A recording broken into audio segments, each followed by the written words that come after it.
Over the last several months, a group of dark-eyed nuns, led by a frail woman named Cabrini, have been taking the risk of entering certain forbidding places where not even police dare to enter.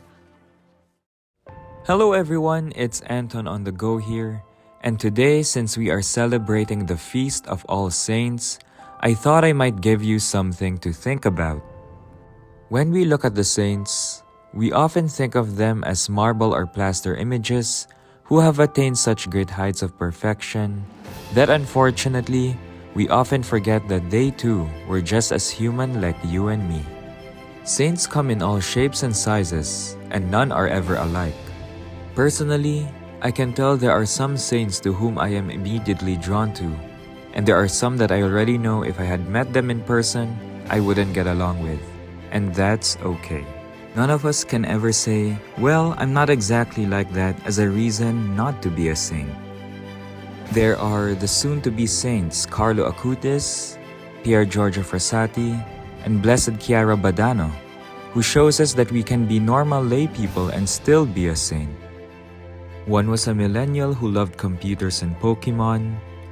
The other loved hikes and playing pranks on his friends, while the other struggled with math and loved to go dancing with her friends late at night during the 1980s. Saint Francis Xavier was very unlike Saint Francis Cabrini. Both were great missionaries who had to overcome great obstacles. The former had to deal with the life-threatening voyages in the 16th century, while the latter had to deal with civil authorities who wouldn't take her seriously because she was a woman in the early 20th century. Fermati, caro. Non un passo di... Ufficiale, lei deve portare via questa donna. Non mi avete permesso di parlare prima. Senatore Bodio. Lo farò qui. Adesso. Saint Teresa of Avila was nothing like Saint Therese of Lisieux in terms of their spirituality. While both of them were Carmelites, the former struggled with prayer for a few decades before maturing in her faith journey, resulting in her famous book, The Interior Castle.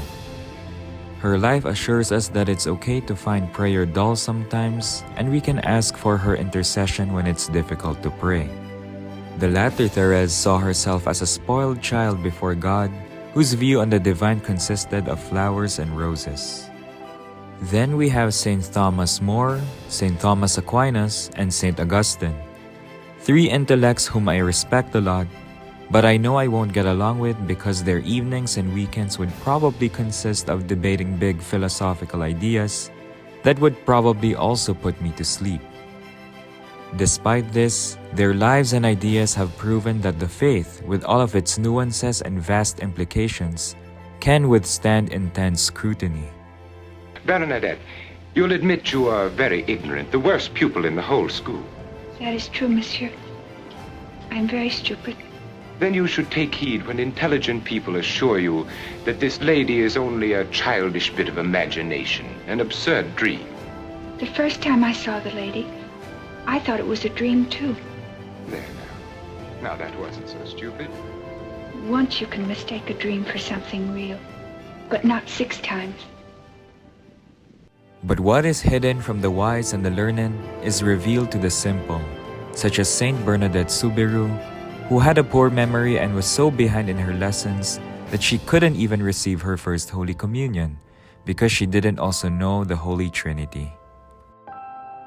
Saint Martin de Porres, Saint Josephine Bakhita, and Saint Lorenzo Ruiz are just some saints who had to suffer discrimination and injustice. Martin had desired to become a priest, but because he was of African origin in colonial-era Peru, he was barred from ordination. Josephine Bakhita, on the other hand, was sold to become a slave in Italy, while Lorenzo Ruiz was accused of homicide. Lorenzo knew he couldn't trust the Spanish courts because a lifetime of colonial inequality had taught him that a legal battle between the Spaniards and the Filipinos under the Spanish law wasn't a legal battle at all. There are saints who teach us how to persevere, such as Saint Andrew Kim and Saint Juan Diego. Andrew traveled and even walked for hundreds of miles just to follow his vocation to the priesthood at the time when Catholicism was banned in Korea. Juan, on the other hand, unfailingly went several times to the bishop's palace just to convince him that he had seen the Blessed Mother and wouldn't budge until the bishop spoke to him. Do not be afraid. Meanwhile, St. Pope John Paul II defied pious stereotypes by simply being himself in public. He made people believe that you're never too old to accomplish something. And the fact that he was still skiing at the age of 73 proves that point. Open your hearts, open up your hearts to Christ. The deepest joy there is in life is the joy that comes from God and is found in Jesus Christ, the Son of God. There were saints who disagreed with one another, such as the apostles and disciples, and saints who made us understand, such as Saint Faustina Kowalska, that no matter how submerged we are in our own filth, God's mercy is unfathomable. There are saints who lived in palaces, while there are also saints who lived quiet lives, such as Saint Joseph and the Blessed Mother, who say little but listen well. Holiness comes in all shapes and sizes, but the real question in each of our lives is, what does God want my life to teach the world about holiness? With this, we can be grateful that we have so many saints across different time periods, countries, and cultures that we can turn to for inspiration and intercession. Let's ask them to help us grow in holiness. And who knows, maybe one of the names on that future list of saints will be yours. All you holy men and women, pray for us. Happy All Saints' Day, and click like and subscribe on Anton on the Go.